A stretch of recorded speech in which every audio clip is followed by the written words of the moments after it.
Yo, what's going on? Yo, what's going on, guys? GZTV back with another video. I just had like a throat lozenge or whatever you call those things. I forgot how nasty those were, but we're still kind of battling a sickness. I should be damn near to 100% of me by Friday, I would say.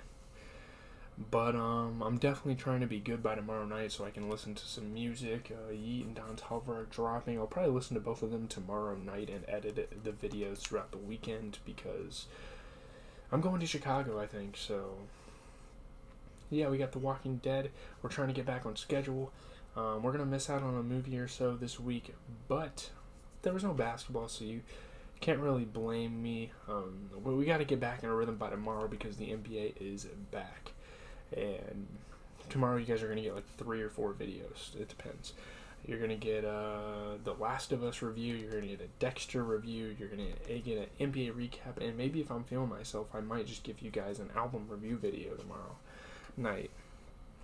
I might try to get a VPN and try to release the one of the reactions by 11. I'll probably listen to the Yeet album first if I can get a VPN. I'm not really sure if I will be able to, though, or change my time zone or something. We'll have to do that. When I wake up tomorrow, I'll probably reset my time zone. Maybe. I don't know. I don't know if that's how it works, but let's get into the plot and the critic reception. I'm feeling better, you know. Tara informs Rick about the existence and arsenal of the Oceanside. You guys fuck with, like, the lights vibe? I decided to put the light, just have my light on. Forget all, like, the neon sign and stuff. At least you're able to see that it's GZTV now. But, yeah, it's the first time they figure out about Oceanside. He, Tara, and a small group set off to claim the weapons, and they realize these people can help them a pretty good bit, you know? While Rick and the others wait at the outskirts, planning an explosive to distract the Oceanside survivors, Tara sneaks into the community to face their leader, Natanya, and tries to convince her to join in Rick's plan, give him the weapons, or, like, join the fight. I mean, either hand over your weapons or join the fight. There's no way around this. Oceanside's gonna have to get involved in this fight. Either way. So, yeah, they've been blowing up the outside of the community. They weren't really intending on hurting anybody, but yeah, you get it. But at Hilltop, Maggie continues to take a strong leadership position, which Gregory, its current leader, resents. Obviously, he doesn't want anyone challenging his power. He is that kind of guy. You can't really be that surprised about it. When Maggie leaves the community to dig up a blueberry bush, Gregory follows her and apologizes for his behavior towards her, like all the jealousy and the resentment. He wants their relationship to go well. They're in an apocalypse. There's no room for these struggles, and I say that as we have, like, the saviors battle, you know. But that's different. That's something they have to resolve. That's a conflict they have to resolve, you know. He draws a knife to guard her while she digs up the bush and contemplates using it on her. Like, he kind of is a coward. He's kind of a wuss. You kind of learn that about Gregory's character. He's not willing to do stuff like that, you know. However, when walkers appear, he is unable to take action, and Maggie saves his life in time. So yeah, that's showing, like, the alpha personality of Maggie taking over Gregory, and I think soon enough his community is going to get overrun by, you know, Jesus and Maggie, maybe. So at the sanctuary, Sasha has been captured and placed in a cell as punishment. A savior, David, attempts to rape her, but Negan arrives just in time to stop the act and reminds David that rape is forbidden before killing him with a knife. Hey, I mean, at least he has some sort of morals. Maybe not the strongest moral complex, but at least he has some morals intact, I guess. You can credit him with that.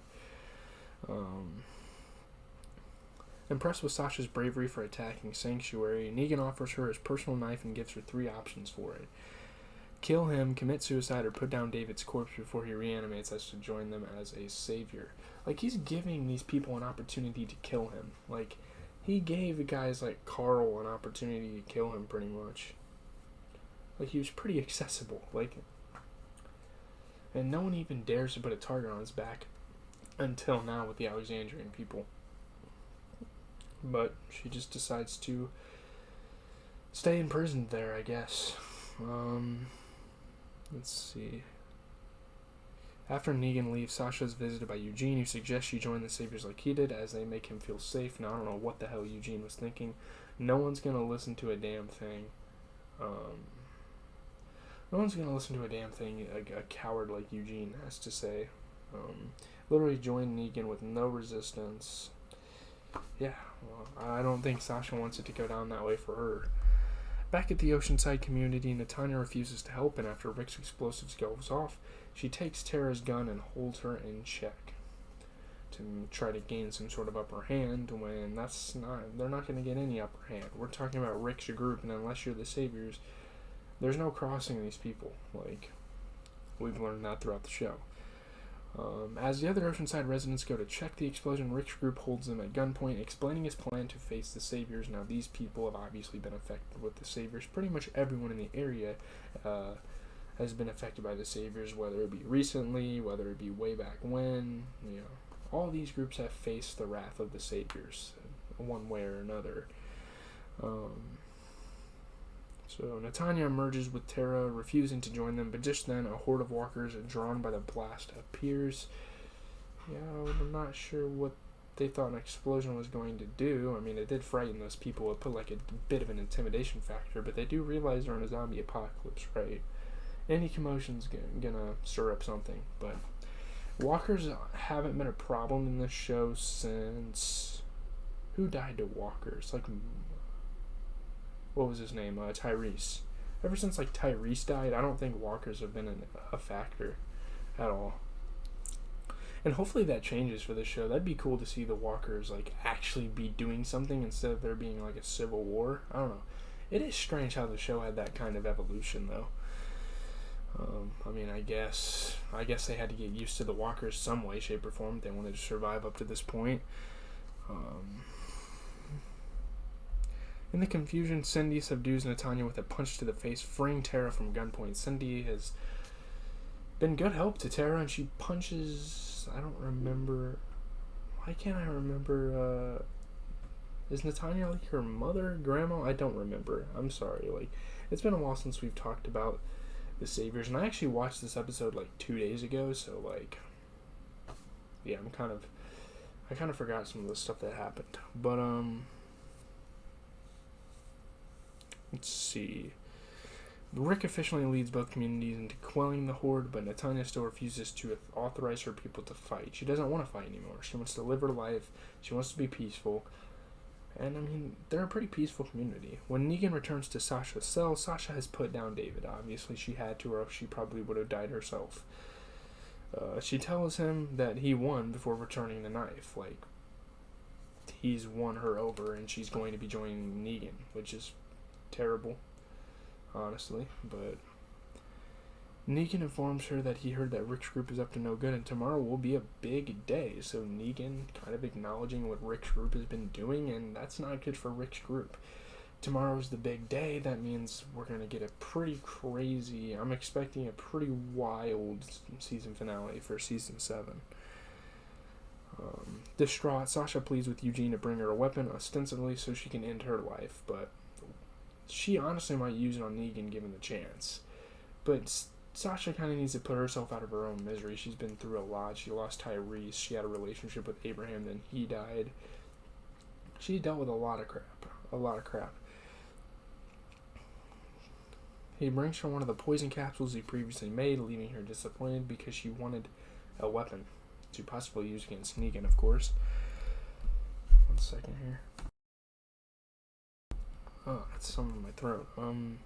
Rick's group leaves with Oceanside's weapons and some of its survivors willing to help in the fight. When they return to Alexandria, Rosita informs them they have a visitor, Dwight, one of Negan's former right-hand men. Dwight wants to help them, and I'm not too surprised. He showed that one episode where he was just like in his girlfriend's house, Sherry, and he was like reading the letters. You could tell he had a bit of a resentment towards Negan. Daryl attempts to attack him, but Rick and the others hold back as Dwight states that he wants to help them. So things are going to start crumbling for Negan. You can kind of already tell. They have a lot of people stacked against Negan, some of the most powerful men in the area, men and women in the area. Sonequa Martin Green as Sasha, she was great. This was a pretty good episode, honestly. This is going to be a long video, by the way. Longer than the usual videos. It's not going to be an objectively long video. Some of my movie reviews have been like 20 minutes. But yeah, pretty good episode. 70%, 6.34 out of 10, 33 reviews on Rotten Tomatoes. Something They Need overcomes an uneven arc with humor and upbeat pace and a classic Walking Dead cliffhanger. C+ on IndieWire. It was mostly perfunctory. Sasha's storyline is the only one with any current intrigue, and that's mostly a coin flip to see if she'll live. At least Sasha didn't kill herself yet, which would be a pretty depressing anticlimax. The old-fashioned Walker set piece was pretty dope. The show's decision not to show Sasha's infiltration and capture in the sanctuary was kind of disappointing. Cutting to the aftermath spoiled by the promotional stills the following episode. Sasha's... I just got spoiled, so oh my goodness. Let's just forget about that. Tara returning as a central role is positive.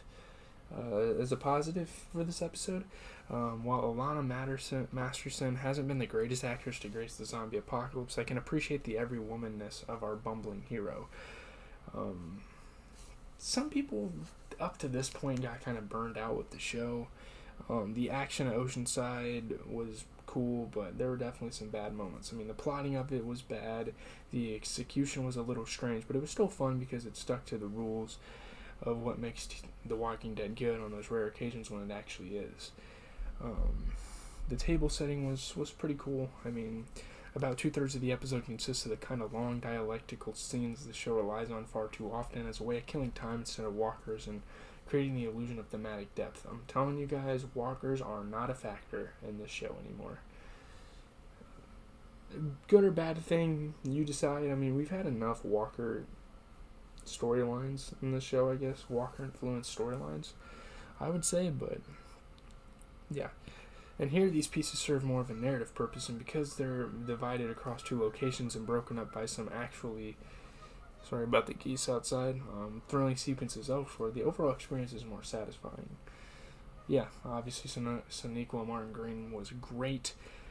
Unlike Masterson, Sonequa Martin Green did a great job. I love the way she responded when Negan's asked if Rick had put her up to the assassination attempt. Rick, your bitch? No. They often underutilized and soon-to-be Trekkie fan favorite Sonequa Martin Green has been taking advantage of her increased screen time over the past 2 episodes. She does some of her best The Walking Dead work to date when Sasha, who didn't die in her suicide raid, sits locked in a sanctuary cell pondering her next move. I like it.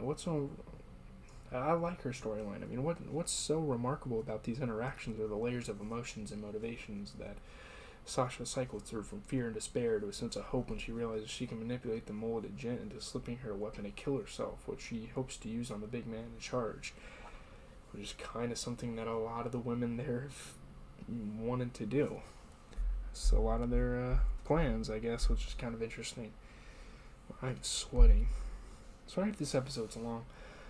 Well, it was likely it would be her final appearances on the show. They have also been a gift to Martin Green, and she's never been more important to the series than she is now. And in the last episode, Sasha had the really terrific bonding scene with Rosita. This episode, Martin Green carried most of her scenes with Negan and Eugene. She brought the life and fire to this episode, and the series will be poorer for her absence whenever it eventually comes. The characterization of the core group of survivors was a bit off. Rick and Tara finally discussed the presence of the Seaside Motel group, and that means he's ready to go wage a full-fledged assault on a group of women and children, blowing up dynamite outside their walls, drawing the attention of zombies in the area, and then taking all their guns away to fight his own battle. And yes, that's the hero of the story. The cliffhanger involved Sasha in the previous week. It's not stretched out to the finale. The rating of Oceanside was interesting. The fact that Tara not only signed off on this plan, but also seems to be 100% behind it, is at odds with everything we know about her. However much she's supposed to believe in Rick now, and clearly she's supposed to believe in him a lot, for her to willingly go in on such an openly aggressive scheme is bizarre. This isn't we're going to talk and see what happens next. This is, well, I have this hammer, so I guess this has to be another nail. We are forcibly reminded of The Walking Dead's greatest weakness. Rick must always be right, except when he's trying to fight against his destiny as a leader. The people of Oceanside almost immediately lose what little distinctive identity they once had, falling in line like they were just waiting for some bearded dude to show up and start ordering them around, and there's no acknowledgement of the weirdness of this, of how close Rick's tactics are to the very man he's trying to destroy.